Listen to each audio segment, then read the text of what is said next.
नमस्कार दोस्तों, स्वागत है आपका मेरे चैनल साहित्य कहानी बाई शिखा में।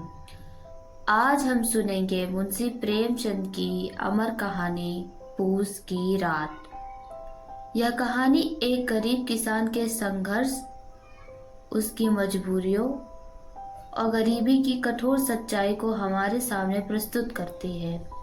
तो आइए शुरू करते हैं कहानी पूस की रात।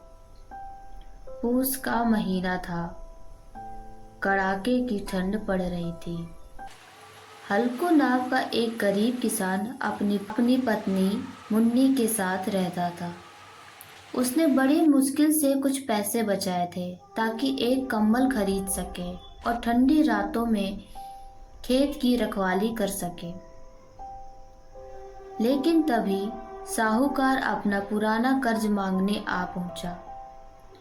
मुन्नी चाहती थी कि कंबल खरीदा जाए, क्योंकि बिना कंबल के ठंड में रात बिताना बहुत कठिन था। परंतु साहूकार के दबाव के आगे हल्कू मजबूर हो गया था और उसने कंबल के लिए बचाए हुए पैसे उसे दे दिए। रात को हल्कू अपने खेत की रखवाली करने चला गया। उसके साथ उसका वफादार कुत्ता जबरा भी था। ठंडी हवा शरीर को चीरती हुई गुजर रही थी।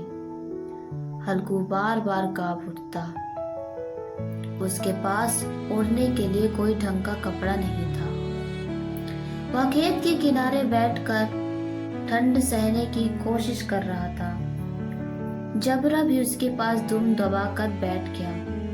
दोनों जैसे एक दूसरे की संगति में थोड़ी गर्मी खोज रहे थे।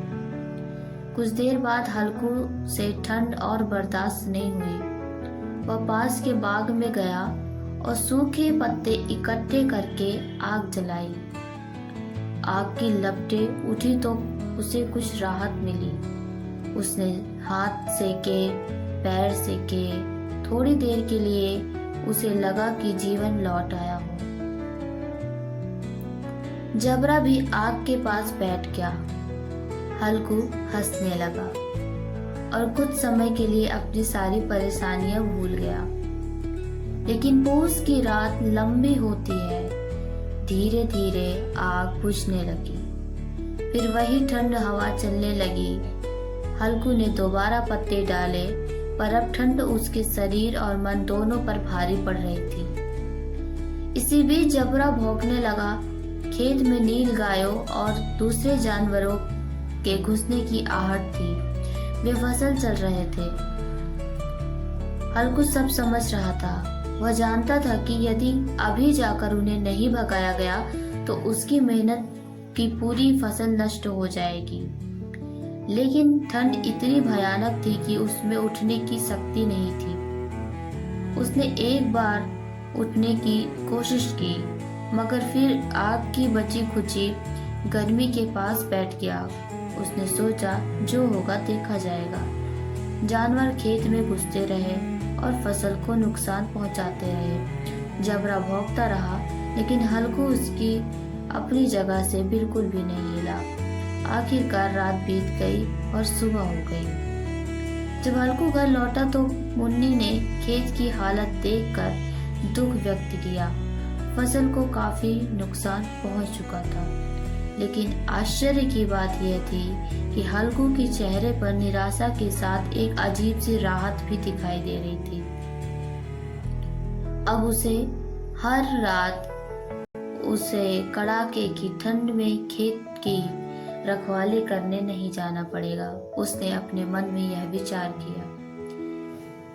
गरीबी ने उसे इस स्थिति में पहुंचा दिया था कि अपनी फसल के नष्ट हो जाने में भी उसे कुछ सुकून महसूस हो रहा था। यही इस कहानी की सबसे मार्मिक सच्चाई है। मुंशी प्रेमचंद की कहानी पूस की रात हमें बताती है कि गरीबी केवल धन की कमी नहीं होती, बल्कि वह इंसान को ऐसी मजबूरियों में धकेल देती है जहां वह अपने ही नुकसान को राहत खोजने लगता है। धन्यवाद। यदि आपको यह कहानी मेरी पसंद आई हो तो वीडियो को लाइक करें, शेयर करें और चैनल को सब्सक्राइब करें और जुड़े रहिए हमसे ही ऐसी कहानियाँ सुनने के लिए। तब तक के लिए खुश रहिए और यूं ही पढ़ते रहिए।